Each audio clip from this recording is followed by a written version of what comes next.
जय शम्भु, स्वागत छ तपाईँलाई आज नेप्से गफको एपिसोडमा। आज पनि आएको छ मार्केटबारे केही कुराकानी छलफलहरू गर्न। मसँग आज अतिथिको रूपमा श्यामजी हुनुहुन्छ। उहाँसँग हामी विशेष गरी मार्केटको फन्डामेन्टली अहिले मार्केटमा के गर्न सकिन्छ, हाम्रो कस्तो टाइपको इन्भेस्टिङ टाइपहरू हामीले यसमा अपनाउन सक्छौँ, त्यसबारे केही कुराकानीहरू गर्नेछौँ। म उहाँलाई कार्यक्रममा स्वागत गर्न चाहन्छु। हस्, thank you for having me. Shyamji, हामी आजको मार्केट हेरौँ। आज थोरै एक अङ्क जतिले घटेर बन्द भएको छ होइन।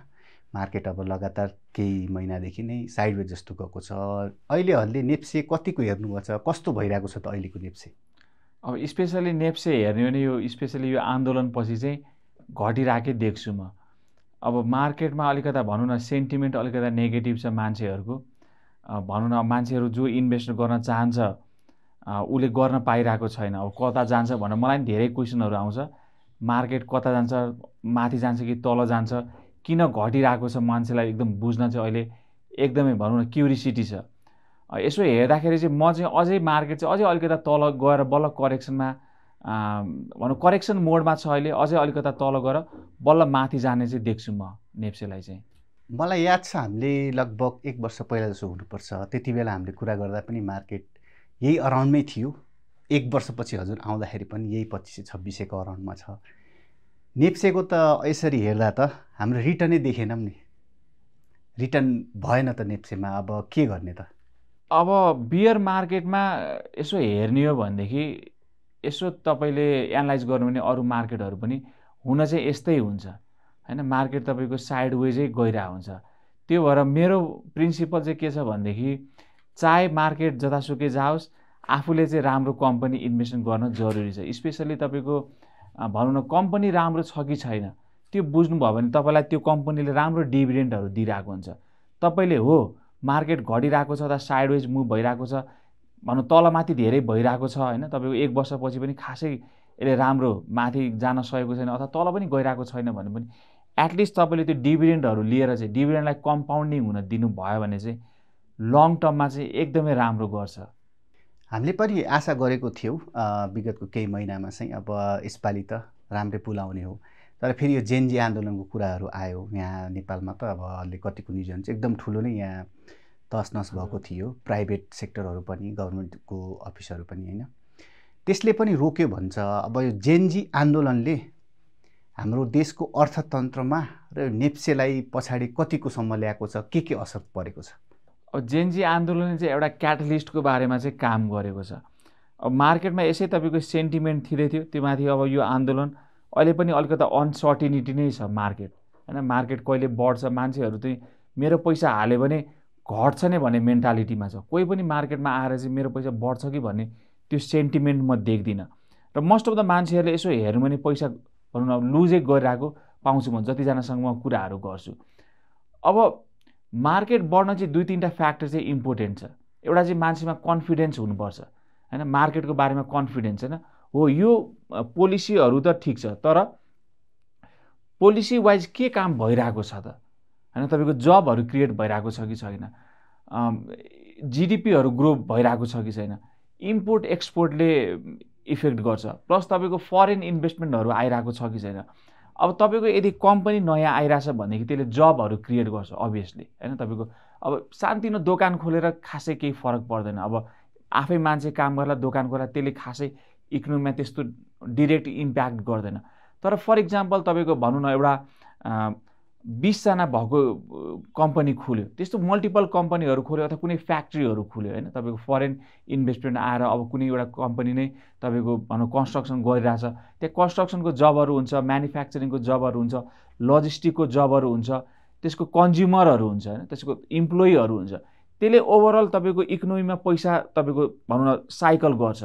र जो मान्छेहरूले तपाईँको भनौँ न नयाँ जब क्रिएट भएपछि अब नेपालमा हेर्नु भने अहिले अनइम्प्लोइमेन्ट युथमा तपाईँको 20% छ। अब 20%लाई यदि घटाएर तपाईँको 10% मात्र ल्याउन सक्ने हो भनेदेखि पनि मान्छेको खल्तीमा पैसा जान्छ। मान्छेको खल्तीमा पैसा गइसकेपछि उसले सबै खर्च गर्यो भने उसँग बाँकी भएको महिनामा 2000 बाँकी होला, 4000 बाँकी होला, उसले गर्ने भनेको स्टक मार्केटतिरै प्ले गर्न सक्छ उसले। तर त्यो सबै फ्याक्टरहरू जुन मैले भने यो पोलिटिकल इनस्टेबिलिटी र मार्केटमा जुन मान्छेहरूको कन्फिडेन्स नभएको हुनाले चाहिँ मार्केट चाहिँ जबसम्म यो फिक्स हुँदैन मलाई लाग्छ कि आइदर साइडवेजै जाने हुन्छ हो अलिकता माथि जाला, तर most of the time sideways अथवा तल नै जाने जस्तो देख्छु म। तर भर्खरै भएको जुन आन्दोलनले प्राइभेट सेक्टरमा यति क्षति भएको छ, अहिले सम्भावना छ त यो नयाँ रोजगारी सिर्जनाको कुराहरू गर्नुभयो, पैसा आउने कुराहरू अहिलेको समयमा के देख्नुभएको चाहिँ सम्भव हुनसक्छ? गाह्रो त गाह्रो छ होइन। तपाईँको कुनै पनि भनौँ न मान्छेहरू नेपालमै पनि मलाई लाग्छ अब यो अब भनौँ न ट्रान्सप्यारेन्सी त अब त्यति धेरै छैन, तर नेपालमा इन्भेस्टमेन्ट गर्न खासै मान्छेहरू रुचाएका छैनन् होइन। तपाईँले विदेशतिर पनि मैले यसो हेर्छु नेपालीहरू नै अब केही कुराहरू भनौँ न म यहाँ आएर अहिले कम्पनी भनौँ इस्टाब्लिस गर्दैछु, मलाई नजा जस्तो कुरा गर्थे धेरैजनाले, होइन म नेपालै हो म चाहिँ जान्छु भनेर म चाहिँ आएँ। तर मोस्ट अफ द मान्छेहरू यहाँ आएर भनौँ न केही नेपालीहरू जो नेपालबाट विदेश गएका छन् केही गर्न चाहन्छन् भनेदेखि उनीहरू त्यो पोजिसनमा छैनन्, अहिले उनीहरू गर्नै चाहँदैनन्। अब फरेन इन्भेस्टमेन्टको त कुरै नगरौँ होइन। तपाईँको कतिखेर के हुन्छ तपाईँको उसकै कम्पनी जल्ला भन्ने मान्छेहरूलाई डर छ। अब यो आन्दोलनले पनि अब अलिकता ठुल्ठुलो कम्पनीहरूलाई पनि अलिकता भनौँ न धक्का चाहिँ लागेको छ जस्तै मलाई लाग्छ। जतिजना इम्प्लोइ थिए अब कतिजनालाई निकालेन त्यो डेटा त अर्कै होला, तर अब भाटभटिनी हेर्नु होइन तपाईँको धेरैवटा स्टोरहरू जलेको छ। अब त्यहाँ डेली भइरहेको छैन तपाईँको भनौँ न त्यो पैसा आउने जाने हो। त बोनसहरू रोकेको छैन होला, स्यालेरी अगाडि रोकेको छैन होला, तर अब यही कन्टिन्यू भयो 1 वर्षसम्म भाटभटिनीले अब स्टोर सुरु गर्न सकेन भनेदेखि उसले सधैँ पालेर राख्न सक्दैन। त्यो सबै मान्छे फेरि अनइम्प्लोइमेन्टमा जान्छ।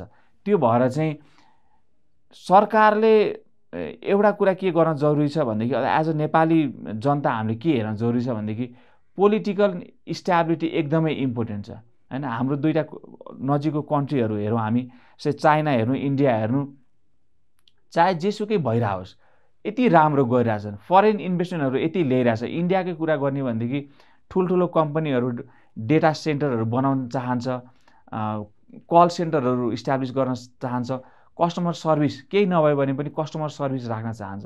अब हाम्रोमा त्यस्तो तपाईँको सिनारियो नै छैन, त्यस्तो कन्डिसन नै छैन। त्यो भएर चाहिँ इम्प्याक्ट चाहिँ अलि लामै हुन्छ जस्तो लाग्छ मलाई चाहिँ। त्यसो भयो हाम्रो नेप्से अझै पनि घटिराख्ने अवस्थामै रह्यो वा साइडवेजमा जाने अवस्था अब अहिले के पाउनुहुन्छ त? अब आगामी 6 महिना 1 वर्षमा पनि यस्तै घटिराख्ने प्याटर्नै फलो गर्छ कि केही साइडवेज लागेर अब उकालो लाग्नेतिर लाग्न सक्छ? म चाहिँ खासै उकालो लाग्ने फ्याक्टर चाहिँ त्यति धेरै चाहिँ देख्दिनँ अहिले। अलिकता साइडवेजै मुभ हुन्छ जस्तो मलाई लाग्छ, किनभनेदेखि केही न केही चाहिँ अलिकता कन्फिडेन्स हुनै पर्ने हुन्छ होइन। तपाईँको मार्केटमा केही न केही चेन्ज नआइकन यत्तिकै भनौँ न भइहाल्छ नि भन्ने चाहिँ कन्डिसन चाहिँ म देख्दिनँ होइन। यत्तिकै सोचेर ओ हुन्छ है भन्ने चाहिँ केही त्यस्तो फ्याक्टर चाहिँ म देख्दिनँ अहिलेको टाइममा चाहिँ। हामीले कुरा गर्दा चाहिँ यो अब फन्डामेन्टल र नन फन्डामेन्टल सेयरहरूको कुरा गर्थ्यौँ। बढ्दाखेरि चाहिँ नन फन्डामेन्टल सेयर बढ्यो, फन्डामेन्टल सेयर बढेन। तर अहिले घट्दाखेरि पनि फेरि फन्डामेन्टल सेयर पनि घट्छ, नन फन्डामेन्टल पनि घट्छ कि फन्डामेन्टल सेयरको के महत्त्व रह्यो त? यसरी बढ्दा थोरै बढ्नु, घट्दा फेरि सँगसँगै घट्नु अवस्थाले फन्डामेन्टल सेयर लिनुको के फाइदा रह्यो त? अब ओभरअल तपाईँको सेक्टर घटिरहेको छ, ओभरअल नेप्से घटिरहेको छ भनेदेखि फन्डामेन्टलको सेयर मात्र माथि जाने होइन। त्यो चाहिँ एउटा मिसकन्सेप्ट चाहिँ हुनसक्छ। तपाईँले पैसा हाल्ने बित्तिकै एउटा यस्तो कम्पनीको नाम दिनु, आज एउटा मैले हाल्ने बित्तिकै तपाईँको 1 हप्तामा 15 दिन माथि जाने कम्पनी हुँदैन। त्यसरी स्टक मार्केटलाई हेर्न पनि मिल्दैन। ओभरअल सेक्टर तपाईँले हेर्दाखेरि नै तल आइरहेछ भनेदेखि हो, ओभरअल सेक्टर चाहिँ 2% आयो, तर फन्डामेन्टल राम्रो भएको कम्पनी चाहिँ अब 10% घट्न थाल्यो भनेदेखि तपाईँ डराउनु पर्यो होइन, मेरो सेयर मात्र किन घटिरहेको छ यसरी भनेर। तर त्यसरी हुँदैन। यदि फन्डामेन्टली स्ट्रङ कम्पनी छ भनेदेखि यदि नेप्सेको भनौँ न ब्याङ्किङ सेक्टर यदि 2% घटेको छ यो विकमा भनेदेखि उसको सेयरहरू पनि तपाईँको भनौँ न 1.5 देखि 3 को अराउन्डमा यसै गरी घटिरहेको हुन्छ यदि फन्डामेन्टली स्ट्रङ छ भनेदेखि। होइन, फन्डामेन्टली स्ट्रङ छैन भनेदेखि चाहिँ अझै तल जाने हुन्छ। अब फन्डामेन्टलमा एउटा कुरा चाहिँ के राम्रो पार्ट हो भनेदेखि, अब म अलिकता फन्डामेन्टलमा विश्वास गर्ने भएर पनि हो, फन्डामेन्टलमा चाहिँ तपाईँको के ढुक्क हुन सक्नुहुन्छ भनेदेखि तपाईँले नम्बर 1 कम्पनी छानिरहनु भएको छ होइन, त्यसमा गेस वर्क छैन, त्यो चाहिँ बुझ्नुपर्ने हुन्छ। त्यसमा तपाईँको यो स्टक्स माथि जान्छ भनेर तपाईँले सोचिरहनु पर्दैन, अथवा यो स्टक्स तल जान्छ भनेर तपाईँले डराइरहनु पर्दैन।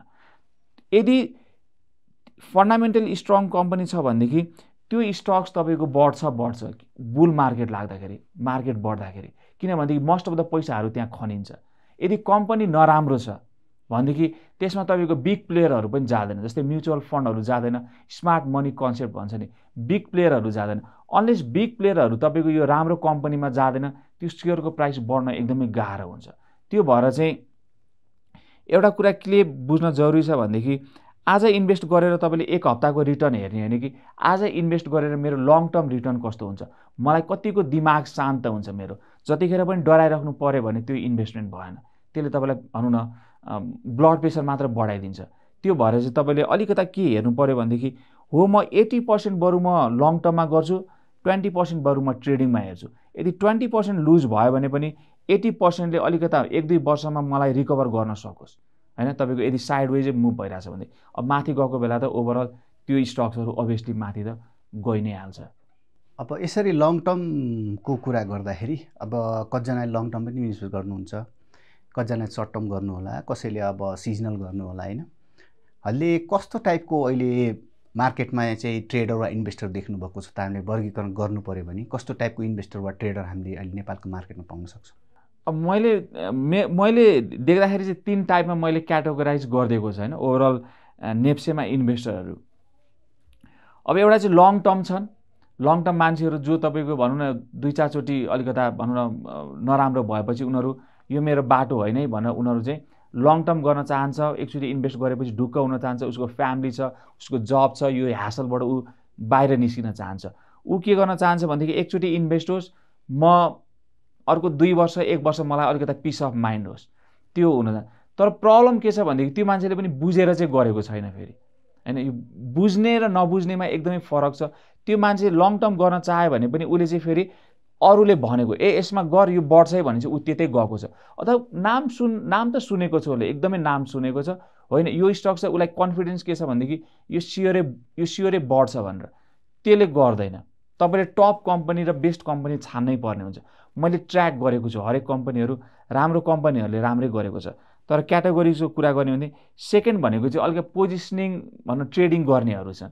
यो मान्छेहरू चाहिँ कस्तो छ भनेदेखि सबै चार्टहरू हेर्ने, अब के गर्ने भनेदेखि होइन यो स्टक चाहिँ अब माथि जान सक्छ है, मैले 1 महिनाको टार्गेट अथवा 3 महिनाको टार्गेट लिएर हिँड्छु, यदि यो पोइन्टमा पुग्यो भने चाहिँ म बेच्छु, त्यो नभइकन चाहिँ म बेच्दिनँ भनेर उनीहरू बस्छन्। त्यो भएपछि के हुन्छ भनेदेखि चाहे त्यो 1 महिनामा पुगोस् अथवा 2 महिनामा पुगोस्, उनीहरू त्यो पोइन्टमा उनीहरूलाई थाहा छ यो स्टक पुग्छ भनेर, त्यसपछि उनीहरू एक्जिट हुन्छ। त्यो स्टक्स माथि जाओस् तल जाओस् ऊ खासै केयर गर्दैन, ऊ अर्को स्टक्समा मुभ हुन्छ। यो पनि एकदमै यो चाहिँ गाह्रो छ। फेरि जति फन्डामेन्टल गाह्रो छ त्यसको 4 गुणा यो गाह्रो छ। फन्डामेन्टल एकचोटि बुझ्यो भने तपाईँलाई पुग्छ, यो तपाईँलाई बुझ्न एकदमै टाइम लाग्छ र म सजेस्ट गर्छु तपाईँ एकदमै थोरै पैसाबाट सुरु गर्नुहोस् यदि यसरी गर्न चाहनुहुन्छ भने। अर्को भनेको चाहिँ तपाईँको यो खेलाडीको पछि लाग्ने मान्छेहरू अलि धेरै छन्। अब मान्छेमा एउटा भनौँ न एउटा व्हिम के राखिएको छ भनेदेखि अब होइन यसले पनि काम गरेन त्यसले पनि काम गरेन, अब यो पनि डुबिरहेछ त्यो पनि डुबिरहेछ, बरु म अलिकता पैसा लिएर जान्छु, कसैको पछि लाग्छु, त्यसैसँग मुभ हुन्छु, म स्वाट गेन गर्छु अनि म एक्जिट हुन्छु भन्नु थ्योरीमा एकदम राम्रो सुनिन्छ। मलाई पनि भोलि नै पैसा डबल गर्न मन लाग्छ, तर मार्केटले त्यसरी काम गर्दैन। त्यसलाई कम्प्लिटली तपाईँको डुबाइदिन्छ त्यो मान्छेहरूलाई। हो आज पैसा आउँछ तपाईँको 500, तपाईँ डबल पैसा हाल्नुहुन्छ होइन। हो तपाईँलाई अर्को फेरि तपाईँको के हुन्छ भने 1000 आउला 1500 आउला, अर्को दिन तपाईँको भयभरको सबै पैसा खाइदिन्छ। त्यो भएर चाहिँ मोस्ट अफ द प्लेयरहरू पनि आफ्नो प्रोफिटमा हेरिरहेको छ। तपाईँ आफू जतिलाई स्मार्ट, तपाईँ आफूलाई जति स्मार्ट सम्झिनुहुन्छ त्यति नै अरू मान्छेहरू पनि उनीहरू त्यतिकै स्मार्ट छ। अब स्मार्ट र स्मार्ट मान्छेको बारेमा धेरै कम्पिटिसन भयो भने अब अलिकता जो बाटो छ, अलिकता ठुलो प्लेयर जो छ उसले स्वाटै सानो प्लेयरहरू यो जुन रिटेल इन्भेस्टरहरू छ त्यसलाई स्वाटै खाइदिन्छ। त्यो भएर चाहिँ म भन्छु अलिकता बुझेर बरु यो तपाईँको ट्रेडिङ गर्नुहोस्, अलिकता पोजिसनिङ ट्रेडिङ गर्नुहोस्, अलिकता लङ टर्म गर्नुहोस्। तपाईँ बुझ्नुहुन्छ यो कुरा, तपाईँ स्योर हुनुहुन्छ त्यहाँ पुग्छ भनेर तपाईँलाई थाहा छ भनेदेखि तपाईँ बरु होल्ड गरेर बस्नुहोस् त्यो टाइमसम्म। तर यो खेलाडीको पछि लाग्ने काम चाहिँ एकदमै रिस्की जस्तो लाग्छ मलाई चाहिँ। यो खेलाडीको पछि लागेर नै अब कतिले कमाउनु भयो, कतिले गुमाउनु भयो। अब कतिसँग चाहिँ अहिले सेयर चाहिँ होल्ड भइरहेको छ कि अब अहिले यो अब साइडवेजको अवस्थामा हामीले आफूसँग भएको सेयर चाहिँ छाटकाट गरेर कुनै अब नन फन्डामेन्टलबाट फन्डामेन्टलतिर जाने हो वा अहिले ट्रेन्डमा भएको सेयरमा जाने हो, त्यस्तो छाटकाट गरेर कसरी गर्न सकिन्छ त्यसलाई आफ्नो पोर्टफोलियो व्यवस्थापन गर्नलाई?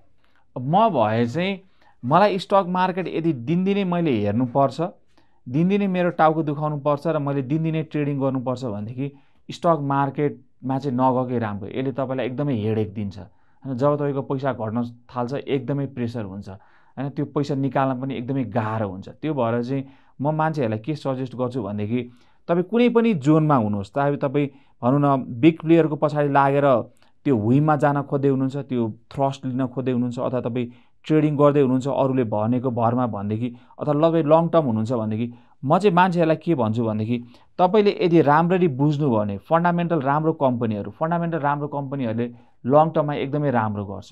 त्यो चाहिँ एउटा ग्यारेन्टी म दिन सक्छु। तपाईँलाई हेडेक हुँदैन, तपाईँलाई प्रेसर पनि हुँदैन। तपाईँको पैसा बढ्छ भने पैसा बढ्ने आफ्नै फर्मुला छ स्टक मार्केटमा, त्यो म एकछिनमा भनौँला। स्टक मार्केटमा पैसा त्यतिकै बढ्दैन तपाईँको, स्टक त्यसै बढ्दैन। स्टक मार्केटमा पैसा बनाउने पनि एउटा रुलहरू छ, त्यो रुल तपाईँले फलो गर्नुभयो भने पैसा बढ्छ, नभए तपाईँको आउने जाने भइरहन्छ। म चाहिँ मान्छेहरूलाई के सजेस्ट गर्छु भनेदेखि तपाईँले विन गरिरहनु भएको छैन भनेदेखि तपाईँले केही नयाँ कुरा गर्न जरुरी छ। सेम कुरा गरेर डिफ्रेन्ट रिजल्ट एक्सपेक्ट गर्न मिल्दैन होइन, इन्स्यानिटी भन्छ नि, तपाईँको त्यसमा केही मिनिङै छैन। आज लुज गरिरहनु भएको छ, भोलि पनि लुज गरिरहनु भएको छ, यो प्लेयरसँग लाग्दा पनि लुज गर्नु भएको छ, ट्रेडिङ गर्दा पनि लुज गरिरहनु भएको छ भनेदेखि फेरि त्यही गरेर तपाईँको रिजल्ट अर्को आउँदैन, तपाईँ अझै दलदलमा फस्नुहुन्छ। त्यहाँबाट निस्किनु नै ठिक हुन्छ। भन्छ नि ब्याड रिलेसनसिपमा बसेर त्यहाँ केही सल्भ हुँदैन, त्योभन्दा केही डिफ्रेन्ट गर्नु पऱ्यो। आइदर केही राम्रो कुराहरू गर्नु पऱ्यो, नभए त्यहाँ केही कन्भर्सेसन गर्न फाइदा छैन भनेको जस्तै। तपाईँ यदि लुजिङ पोजिसनमा हुन्छ, तपाईँको पैसा लुज भइरहेछ भनेदेखि आनन्दले सोच्नुहोस्। पहिला सोचेर के गर्नुहोस् भनेदेखि मेरो एउटा फर्मुला छ, 80% लङ टर्म, 20% ट्रेडिङ। 20% तपाईँ फर इक्जाम्पल तपाईँले 1 लाख लिएर हिँड्नुभयो, 80,000 तपाईँले लङ टर्ममा लाउनुभयो, 20,000 तपाईँले सर्ट टर्ममा लाउनु। यदि 20,000 तपाईँले डबल गर्न सक्नुभयो तपाईँले भनेको जस्तो भनेदेखि तपाईँ मान्छे ठिक हुनुहुँदो रहेछ, तपाईँलाई केही नलेज रहेछ। त्यो 20,000मा पनि अब तपाईँले डबलै गर्नुभयो भने पनि 40,000 लिएर नजानुहोस्, अझै रिस्की छ। 20,000 छुट्याउनुहोस्, 20,000 मात्र लिएर जानुहोस्, फेरि चेक गर्नुहोस्। तपाईँलाई मल्टिपल टाइम रिजल्ट दिइरहेको छ हो भनेदेखि हो यो 80,000 पनि मुभ गर्नुहोस्। तर तपाईँको रिजल्ट आइरहेको छैन, तपाईँ सेम कुरा रिपिट गर्न चाहनुहुन्छ भनेदेखि तपाईँको 20,000 पनि गयो, भयोभरको यो पैसा पनि तपाईँको सबै जान्छ बिस्तारै। त्यो भएर चाहिँ मान्छेहरूलाई चाहिँ मेरो फर्मुला छ 80-20। त्यो चाहिँ म मान्छेहरूलाई यो मैले भनौँ न धेरै रिसर्च प्लस धेरैवटा बुकले मोस्ट अफ द बुकले चाहिँ मलाई त लङ टर्मै गर्नु भनेर सजेस्ट गरेको हुन्छ। त्यही पनि कुनै बुकहरूले पनि तपाईँको भनौँ न ट्रेडिङकै बुकहरूले पनि के भन्छ भनेदेखि एकैचोटि धेरै पैसा लिएर नजानु, सुरुमा लङ टर्मै गएको राम्रो, त्यसपछि थोरै पैसा मात्र सर्ट टर्ममा मुभ गरेको राम्रो भनेर त्यो रेसियोबाट मुभ हुँदाखेरि चाहिँ मलाई लाग्छ मान्छेहरूलाई पिस अफ माइन्ड पनि हुन्छ, उसले लङ टर्ममा पैसा लुज पनि गर्दैन। सेयर मार्केटलाई अर्को प्रभाव पार्ने कुराहरू इन्ट्रेस्ट रेटको कुराहरू आउँछ, अब तरलताको कुराहरू आउँछ। इन्ट्रेस्ट रेट हाम्रो लगातार पछिल्ला महिनाबाट चाहिँ हरेक 3-3 महिनामा प्रकाशित हुन्छ, त्यसमा चाहिँ घटेर आइरहेको छ। अहिले हजुरको 6% रिटर्न पनि छैन फिक्स्ड डिपोजिटमा।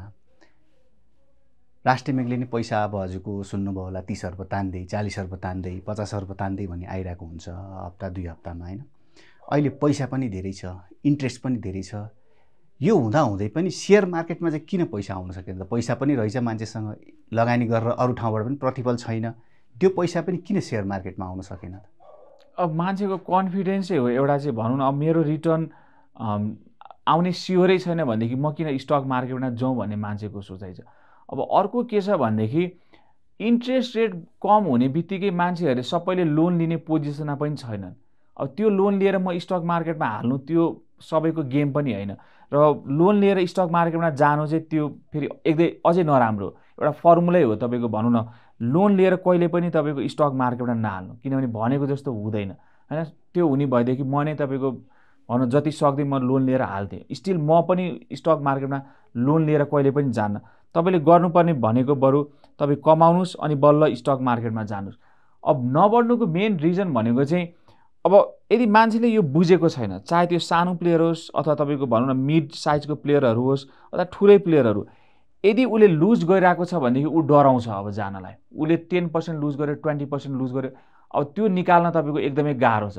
यदि तपाईँको पोर्टफोलियो 20% घट्यो भनेदेखि अब 20% बढेर तपाईँको पोर्टफोलियो ब्रेक इभनमा पुग्दैन। अब तपाईँले 30% कति ल्याउनुपर्छ। जस्तै फर इक्जाम्पल तपाईँको पोर्टफोलियो 50% घट्यो भनेदेखि अब त्यसले 100% गेन ल्याउनु पऱ्यो होइन, किनभने तपाईँको 1 लाखबाट 50,000 भयो, अब 50,000बाट त तपाईँको अर्को 50,000 ल्याउनु त 100% बढ्नु पऱ्यो। त्यो भएर चाहिँ यो अब एउटा अस्ति मैले एउटा ठाउँमा भनेको पनि थिएँ, नेपालले चाहिँ एउटा नेप्सेको बारेमा इन्भेस्टमेन्टको बारेमा चाहिँ एउटा स्कुलै खोल्न जरुरी छ।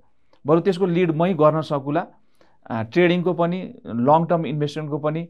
किन भनेदेखि मार्केटमा नलेज छैन, मार्केटमा नलेजै छैन। तपाईँको मान्छेको कन्सेप्ट के छ भनेदेखि पैसा फाल्ने बित्तिकै मेरो पैसा बढ्छ भनेर, त्यसरी हुँदैन। त्यसले गर्दाखेरि एकचोटि डराएको मान्छे तपाईँको फेरि जान चाहदैन।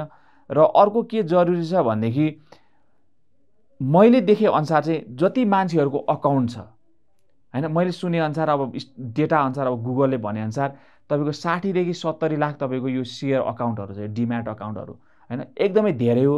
तपाईँको जति पपुलेसन छ हाम्रो हैन, कति त बाहिर नै हुनुहुन्छ, जति पपुलेसन छ हाम्रो त्यसमा 60 देखि 70 लाख भनेको एकदमै धेरै पर्सन हो। मलाई लाग्छ इभन युएसको कम्पेयरमा पनि धेरै हो यो हैन, पर्सेन्ट वाइज हेर्ने हो भनेदेखि चाहिँ। यति धेरै मान्छे तपाईँको मार्केटमा रेडी छन् इन्भेस्टमेन्ट गर्नलाई हैन, सबै कमाउनलाई, तर स्टिल तपाईँको चाहिँ यो मध्ये चाहिँ मलाई लाग्छ 1% मान्छेहरूले पनि राम्ररी बुझेको छैन जस्तो लाग्छ। अब सरकारले सबै थोक गर्न खोजेको छ तर मान्छेलाई एजुकेट गर्न सकेको छैन हैन, मान्छेलाई राइट एजुकेसन दिन सकेकै छैन। मैले के देखेँ भनेदेखि मेरो स्टडिजले के देखेँ भनेदेखि नेपालमा तपाईँ सेयर मार्केटको बारेमा पढ्न चाहनुहुन्छ भने किताब पनि भेट्नुहुन्न तपाईँले हैन। तपाईँले किताब पढ्नु भयो भने पनि तपाईँले धेरै किताब पढ्नु न। मैले 1-2टा किताब पनि पढेँ, तर त्यो किताबले पनि के देखाउँछ भने कि अलिकता पुरानो डेटाहरू, अब जस्तै तपाईँको 10 वर्ष पुरानो डेटाहरू मान्छे रिफरेन्सै लिन खोज्दैन, 10 वर्ष पुरानोको डेटाहरू, अनि उनीहरूलाई नयाँ डेटाहरू चाहिन्छ। 10 वर्षको के हेर्नु जस्तो छ। बुकहरू पनि धेरै छैन लेख्ने मान्छेहरू पनि हैन सेयर मार्केटबाट।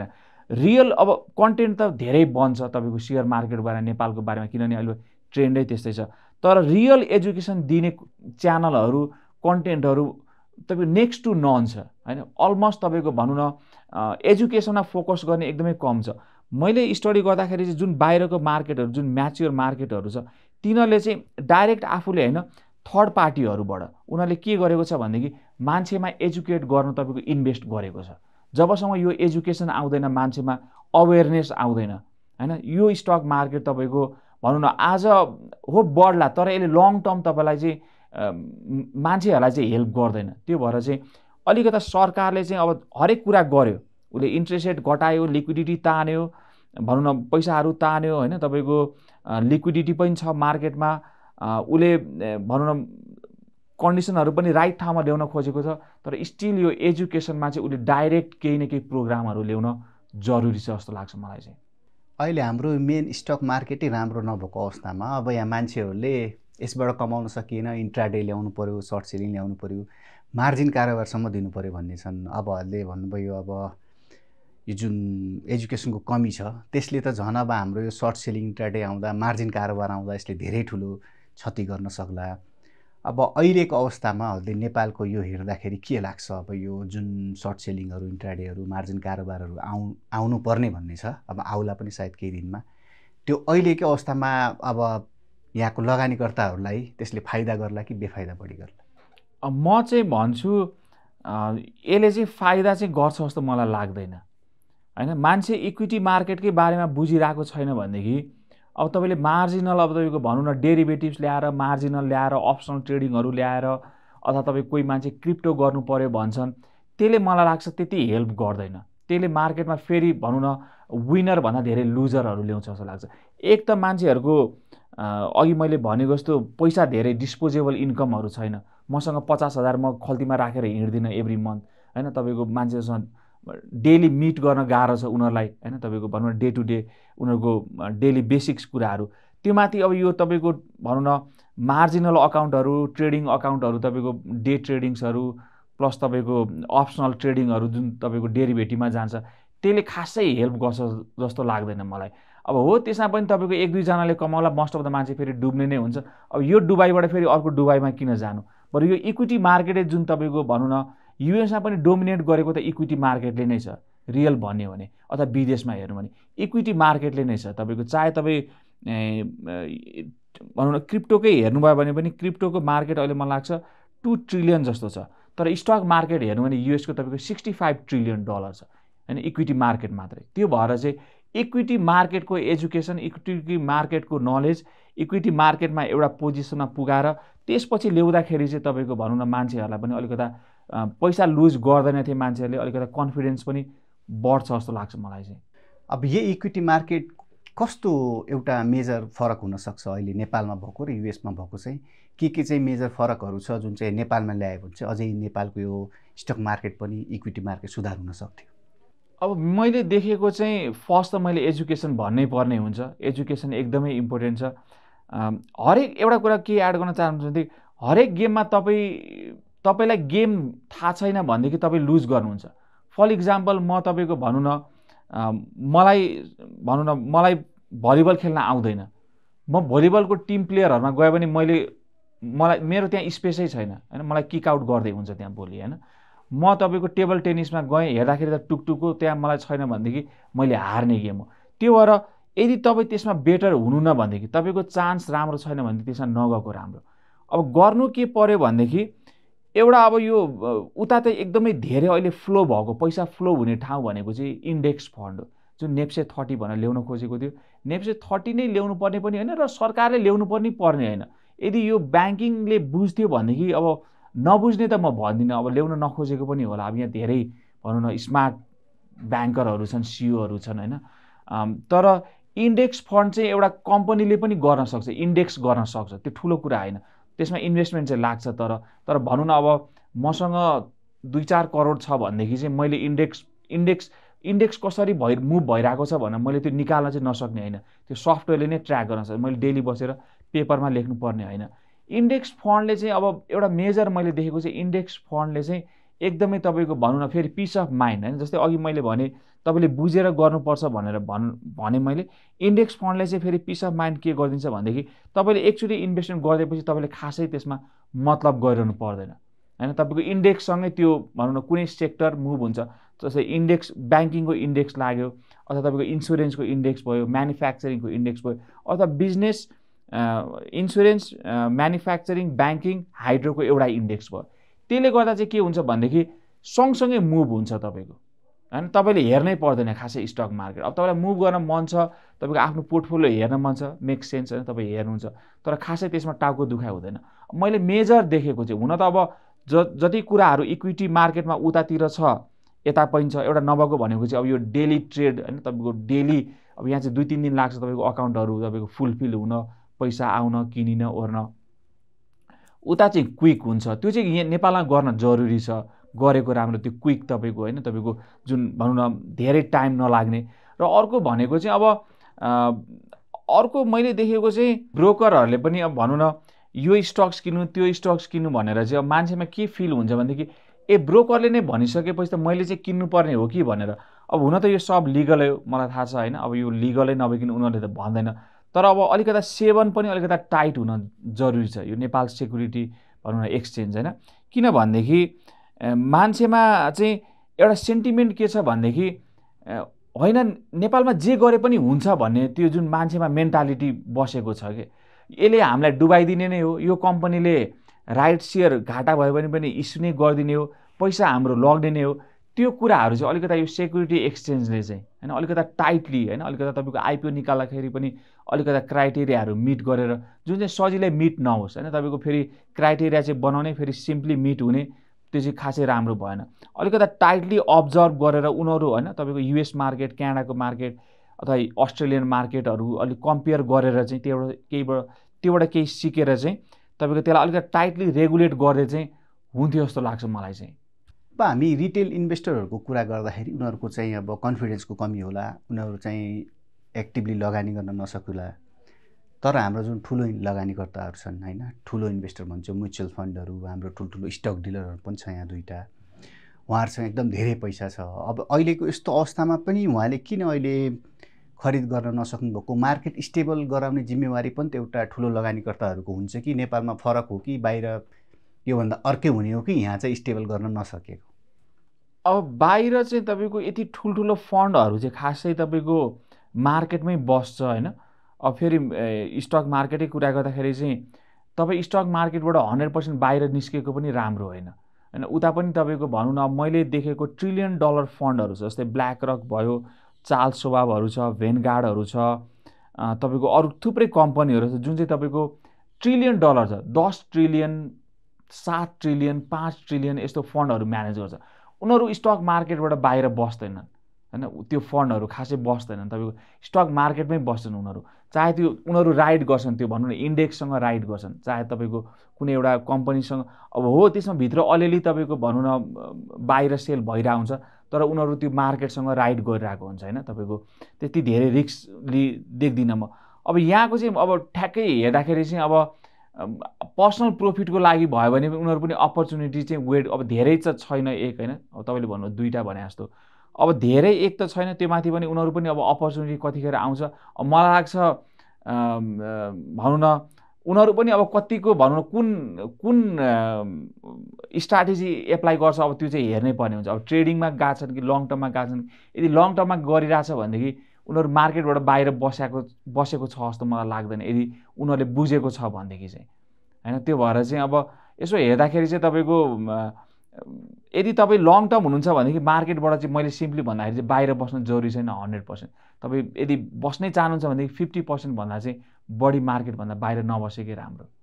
यो मैले किन पनि सोधेँ भने हाम्रो अब भल्युमै हाम्रो अस्ति त 2 अर्बभन्दा नि कम भएको थियो। अब हाम्रो नर्मली 4-5 अर्बको कारोबार भइराख्ने मार्केटमा यसरी भल्युम पनि कम हुँदा उनीहरूको रोल अलिकति मार्केटप्रति उत्तरदायी भएन कि अब उनीहरूलाई अब म्युचुअल फन्डले पनि अब सामान्य लगानीकर्ताहरूबाटै पैसा उठाइरहेको हुन्छ हैन। त्यो मार्केट स्टेबल गर्ने भए अब रिटेलरहरूको पनि अब कन्फिडेन्सहरू बढ्ने कुराहरू आउँथ्यो। उसले पनि अब थोरै नभए पनि एकदमै साइडवेजको भन्दा पनि अब तलमाथि भएर माथि जाने अवस्था रहन्थ्यो। उनीहरूको रोलको कुरामा अब त्यही अब अलले भन्नुभयो, अब यहाँ चाहिँ अब धेरै स्टक डिलरहरू पनि रहेन, अब भएकोले पनि अब मार्केटबाट एक्जिट गरिदिने इन्ट्री गरिदिने टाइममा हैन, त्यस्तो रहेको छ। उताकोले चाहिँ लगभग हजुरको हरेक त्यो बुल र बियर हुँदाखेरि तलमाथि गर्दाखेरि यसरी नै सधैँ नै लगानी गरिरहेकै हुन्छन्। अब ठुल्ठुलो जुन इन्डेक्स फन्डहरू छ अहिले मोस्ट अफ द पैसाहरू इन्डेक्स फन्डमै छन्। जस्तै तपाईँले ब्ल्याक रक हेर्नु, भेनगार्डहरू हेर्नु हैन, मोस्ट अफ द पैसाहरू जस्तै क्यू भनेर भनिन्छ, त्यो चाहिँ तपाईँको युएसको टप 100 भनौँ न टेक स्टक्सहरू, तिनीहरू तपाईँको त्योमा लगाउनेहरू इन्डेक्समै बसिरहेको हुन्छन्, बाहिर सेल खासै गर्दैनन्, गरे भने पनि सानो पर्सनहरू मात्र गर्छन्। अब यहाँ पनि तपाईँको अब भन्न त मिल्दैन उनीहरूले चाहिँ अलिकति अनजस्टिफाई गर्यो, मार्केटलाई चाहिँ अलिकति बढाउन हेल्प गरेन भनेर। उनीहरू पनि आफ्नै पर्सनल भनौँ न आफ्नै अब प्राइभेट कम्पनी हो, आफ्नै प्रफिटको लागि हेरेर बस्छन्। अब मलाई ठ्याक्कै चाहिँ थाहा भएन तपाईँको अब उता र यता चाहिँ तपाईँको भनौँ न कतिले चाहिँ कति सेल गर्छन् कति बाई गर्छन् भनेर। तर उता तपाईँले हेर्नुभयो भने चाहिँ मोस्ट अफ द कम्पनीहरू चाहिँ तपाईँको यदि इन्भेस्टमेन्ट गरेको छ उनीहरू लङ टर्म छ भनेदेखि चाहिँ उनीहरू बसिरहेको हुन्छन्। अब त्यो भन्दैमा सर्ट सेलिङहरू नगर्ने पनि होइन, फन्ड भनौँ न के अरे फन्डका मान्छेहरू अथवा फन्डहरूले, तर मोस्ट अफ द पैसाहरू चाहिँ तपाईँको बसिरहेको हुन्छ। अर्को एउटा के देख्छु भनेदेखि यो चाहिँ ब्रिज वाटर भन्नेले गर्छ, यसको ओनर अब अहिले त रिटायर भयो, रे डालियो भन्ने छ हैन, त्यो प्रिन्सिपल लेख्ने बुकको मान्छे पनि हो। उसको चाहिँ कन्सेप्ट के छ भनेदेखि जस्तै युएसमा चाहिँ तपाईँको धेरै डेटाहरू हेरिन्छ कि, जस्तै अब हाम्रो चाहिँ अब साउथ इस्ट एसियामै मलाई लाग्छ सदा नयाँ छ हाम्रो मार्केट चाहिँ हैन, तपाईँको 27-28 वर्ष हुँदैछ। उताको त अब 127-128 वर्ष भयो। अब यसमा धेरै डेटाहरू कलेक्ट भयो, धेरैवटा क्रास पनि भयो। तपाईँले हेर्नु 1980s तिर पनि भयङ्कर क्रास भयो, तपाईँको ओइल क्रास के भन्छ। मैले चाहिँ 2000 पछिको चाहिँ युएस मार्केट अझै डिटेलमा स्टडी गरेको छु। युएस मार्केटमा हेर्नुभयो भने .com बबल हेर्नुभयो भने तपाईँको 8400 वटा कम्पनी थियो, 4700 कम्पनी भयो तपाईँको 3 वर्षको उमा, सबै ब्याङ्क्रप्ट भयो हैन। 2008 मा त्यस्तै भयो, लेमन ब्रदर्सहरू नै डुबे। अब त्यो हुँदाखेरि पनि अब स्टक मार्केट चाहिँ तपाईँको सधैँ रहिरहन्छ। अब वारेन बफेटले भन्छ तपाईँको भनौँ न एज लङ एज अमेरिका हुन्छ स्टक मार्केटबाट तैँले सधैँ पैसा कमाउँछ भनेको जस्तो नेपाल पनि मलाई त्यस्तै लाग्छ। एज लङ एज नेपाल भन्ने देश रहन्छ हैन, नेपाल स्टक एक्सचेन्ज रहन्छ अथवा कम्पनीजहरू एज लङ एज यहाँ बसिरहेको हुन्छ, तपाईँले स्टक मार्केटबाट कमाउनुहुन्छ हैन। त्यसरी चाहिँ हेर्न जरुरी छ जस्तो लाग्छ मलाई चाहिँ, त्यहाँबाट चाहिँ त्यो कुराहरू सिक्न जरुरी छ। सरी मैले रेड आलियोको कुरा गर्दै थिएँ। रेड आलियोको कम्पनीले चाहिँ मैले भनेको जस्तो धेरैवटा रिसर्च गर्ने हुनाले, धेरै डेटा हुने हुनाले चाहिँ उनीहरूलाई पर्सेप्सन हुन्छ अब चाहिँ स्टक मार्केटमा धेरै क्रेडिट फ्लो भइरहेछ है, बबलहरू आइरहेछ। उनीहरू चाहिँ के गर्छन् भनेदेखि इक्विटी मार्केटबाट अरू ठाउँमा मुभ हुन्छ, जस्तै कमोडिटीमा मुभ हुन्छ, बन्डहरूमा मुभ हुन्छ होइन। तपाईँको गभर्मेन्ट बन्ड, कर्पोरेट बन्डहरूतिर जान्छ, कमोडिटिजहरूतिर जान्छ, अथवा रियल इस्टेटको स्टक्सहरूतिर जाला होइन। अब क्रिप्टोहरूतिर पनि जाने पनि छन् अहिले चाहिँ आएर रिसेन्ट टाइममा क्रिप्टोहरूतिर पनि जाला। र अहिले भन्नुहुन्छ भनेदेखि अमेरिकामा तपाईँको अलिकता सेन्टिमेन्ट नराम्रो छ, म पनि मार्केटबाट अलिकता एक्जिट भएर बसेको छु, तर म 100% कहिले पनि एक्जिट हुँदैन। मलाई लाग्छ म 20% पनि एक्जिट छैन, 20% अराउन्ड 18-17% जस्तो एक्जिट भएर बसेको छु। म पनि अपर्च्युनिटी हेरिरहेको छु, मलाई पनि बबल चाहिँ हामी छौँ कि जस्तो लाग्छ। त्यो चाहिँ उतातिर चाहिँ अप्सन छ तपाईँलाई, यसबाट भएन भने अरूतिर, अरू कमोडिटीहरूतिर जाने, अरू अप्सनहरू जाने। अब नेपालमा चाहिँ छैन। अब कि मार्केटबाट तपाईँ ठ्याक्कै बाहिर बस्नुभयो कि ठ्याक्कै तपाईँ मार्केटमा इन भएर बस्नुभयो, त्यो चाहिँ अलिक डिफ्रेन्स पाउँछु म। अब उता इन्डेक्स फन्ड रहेको छ, अब धेरै नै सेफ इन्भेस्टमेन्ट हुन्छ त्यो होइन। यहाँ पनि इन्डेक्स फन्ड जस्तो कुनै फन्ड चाहिँ ल्याउने कुरा थियो, तर अहिलेसम्म आएको छैन। अहिले यो इन्डेक्स फन्ड हेर्दाखेरि जुन हामीले सामान्य लगानीकर्ताले डाइरेक्ट कुनै कम्पनी किन्छौँ वा इन्डेक्स फन्ड किन्यो भने चाहिँ कुन चाहिँ फाइदा कसरी हुन्छ, जस्तो इन्डेक्स फन्डले चाहिँ किन इन्डेक्स फन्ड चाहिँ एउटा डाइरेक्ट पर्सनली चाहिँ कुनै कम्पनीमा लगानी गर्नुभन्दा इन्डेक्स फन्डमा गर्दा चाहिँ राम्रो र सेफ हुन्छ? अब पर्सनल गर्दाखेरि चाहिँ तपाईँले चाहिँ अब नेपालको कन्टेक्स्टमा अब अलिकता राम्रै बुझ्नुपर्ने हुन्छ होइन। फन्डामेन्टल कम्पनीहरू तपाईँले बुझ्नुभयो, तपाईँले इन्भेस्ट गर्नुभयो, एउटा कम्पनीमा गर्नुभयो, त्यसमा अब रिस्क हाई छ।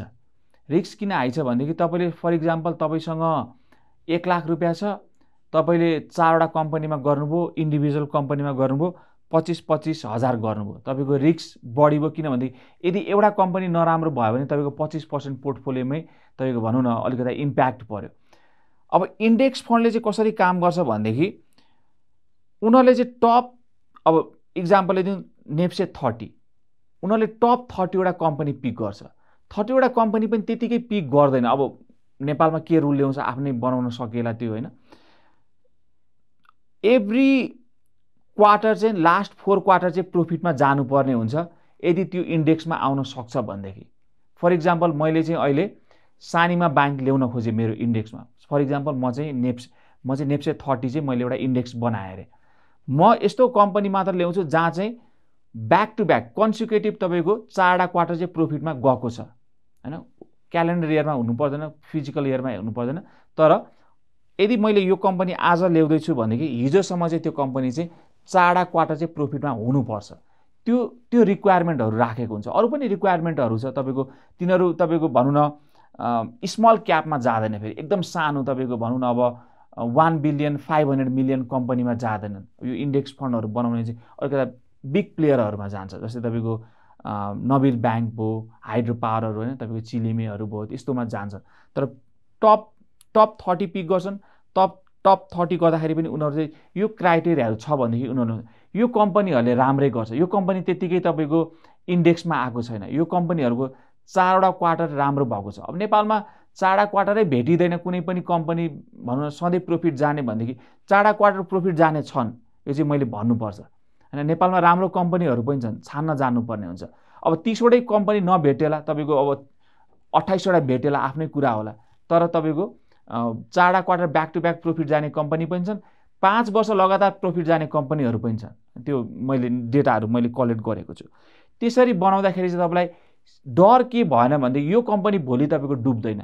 कुनै कम्पनी 5 वर्ष आज राम्रो बिजनेस गरिरहेको छ, 1 वर्षदेखि उसको quarter over quarter year over year grow भइरहेको छ भनेदेखि भोलि त्यो कम्पनी डुब्दैन। त्यो भनौँ न अनलेस अब त्यसमा भनौँ अब हाइड्रो पावरै बगाएर लग्यो, अब अर्कै कुरा होला, तर त्यस्तो सिनारियो खासै हुँदैन। तपाईँलाई थाहा पनि हुन्छ, तपाईँले न्युज पनि सुनिहाल्नुहुन्छ। तर इन्डेक्स फन्डको एउटा के हुन्छ भनेदेखि फर इक्जाम्पल मैले 30वटा कम्पनी ल्याएँ, यो कम्पनी मैले एकदमै फ्याक्ट चेक गरेँ, यसको सबै डेटाहरू चेक गरेँ, मैले यसको पुरै क्वार्टरहरू हेरेँ, 4वटा क्वार्टर प्रोफिटमा छ।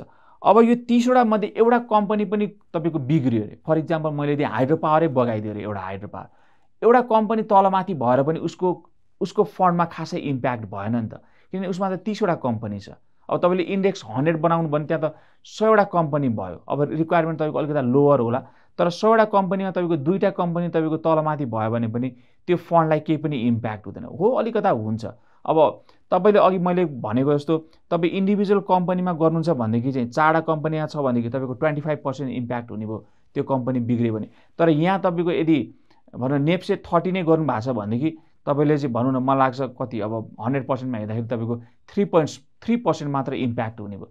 त्यसले चाहिँ तपाईँको रिस्क एकदमै कम गरिदिन्छ र तपाईँले यसमा फेरि मोनिटर गर्नु परेन हैन। किनभनेदेखि यदि मैले नेप्से 30 बनाएको छ तपाईँले मेरो कम्पनीमा इन्भेस्टमेन्ट गर्नु भनेदेखि त्यो मेरो काम हो कुन चाहिँ कम्पनी आउँछ कुन चाहिँ कम्पनी आउँदैन भनेर।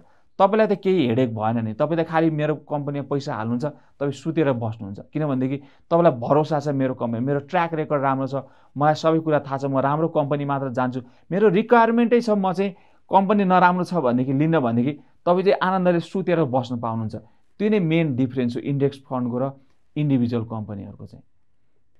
अहिलेको अवस्थामा अब हामीले हेऱ्यौँ भने यति ठुलो आन्दोलन पनि भयो, अहिले शान्त जस्तो अवस्था अलि रहेको छैन। आर्थिक सूचकहरू चाहिँ हाम्रो लगातार प्रकाशित हुन्छ, राम्रो भइरहेको छ, हाम्रो रेमिट्यान्सहरू बढिरहेको छ, हामीसँग 20 महिनाभन्दा बढी खरिद गर्ने डलरहरू सञ्चित अवस्था रहेको छ। यो सूचाङ्क हेर्दा चाहिँ एकदम राम्रो छ, तर यहाँभित्र भएको अब व्यवसायको कुरा गर्नु भयो भने अलि राम्ररी बढ्न सकेको छैन। नेप्सेको यो स्टक मार्केट राम्ररी बढिसकेको छैन। यो किन हो? यो सूचाङ्क र यो यहाँको भित्रको जे रियलमा भइरहेछ त्यो मेल नखानुको कारण चाहिँ के हुन? अब एजम्सन चाहिँ के हुन्छ भनेदेखि इन्ट्रेस्ट रेट घट्दै गएपछि स्टक मार्केट चाहिँ बढ्छ भन्ने चाहिँ एउटा मान्छेको एजम्सन चाहिँ हुन्छ हैन। किनभनेदेखि मान्छेले अलिकति बरो गर्छ, पैसाहरू पनि कम्पनीहरूले पनि बरो गरेर लगाउन सक्छ, इन्भेस्टमेन्टहरू गर्न सक्छ। अब तपाईँले जुन रेमिटेन्सको कुरा गर्नुभयो, मलाई लाग्छ यो वर्ष अथवा यो टाइमको हाइएस्ट रेमिटेन्स आएको छ नेपालमा हैन। त्यो वन्डरफुलै हो, त्योभन्दा राम्रो अरू हुनै सक्दैन। तर स्टिल नबढ्नुको कारण अब मैले देखेको चाहिँ अलिकता भनौँ न मान्छेहरू चाहिँ तपाईँको एउटा एजुकेसन चाहिँ म फर्स्टमा लिन्छु त्यसलाई हैन। एजुकेसन यदि राम्रो हुन्थ्यो भने चाहिँ मान्छेहरूले चाहिँ तपाईँको राइट कम्पनीमा जान्थे, यतिकै डराउनु पर्दैन थियो। अब यहाँ कमाउने को छ हेर्दाखेरि म धेरै गुमाउने नै देख्छु। जति मान्छे मैले भने मसँग अराउन्ड 5000वटा कन्ट्याक्टहरू छ हैन। तपाईँको फोन नम्बरहरू भएकै मान्छेहरू नेपालीहरू नै जो नेपाल र विदेशमा हुनुहुन्छ हैन।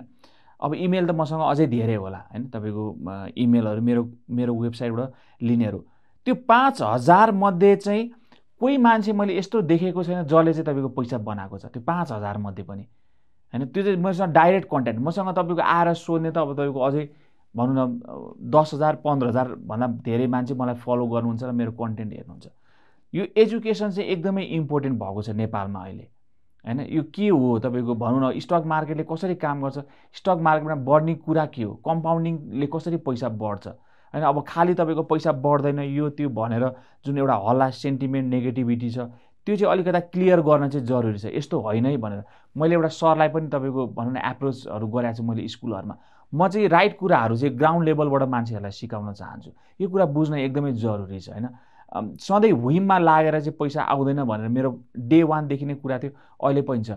अब त्यही एजुकेसनसँग जोड्न चाहन्छु म। एजुकेसन अलि नराम्रो भएको हुनाले मान्छे जाने डुब्ने, त्यसपछि म जान्नै। अब बढ्यो भने अब बढेर फेरि भनौँ न अब 2700-2800 पुग्यो, अब अलिकता माथि पुग्यो भने म छिर्छु, नभए चाहिँ छिर्दिनँ भन्ने मान्छेहरू चाहिँ अलिकता डराएर बसेका छन् हैन। तर यो टाइम भनेको चाहिँ मलाई लाग्छ तपाईँले सिक्ने टाइम पनि हो हैन। अब फेरि बढ्न थाल्यो तपाईँलाई फेरि थाहा छैन भनेदेखि फेरि तपाईँलाई ब्याकफायर हुनसक्छ। त्यही भएर मलाई लाग्छ अलिकता एजुकेट भएर मान्छेले बुझेर गर्दाखेरि चाहिँ सबै कुरा राम्रो हुँदाखेरि बढ्नु नरिजन चाहिँ एउटा त्यो एजुकेसनको कमी पनि देख्छु म। अलिकता राइट वेमा गरे हुन्थ्यो जस्तो लाग्छ मलाई नेपालीहरूले चाहिँ।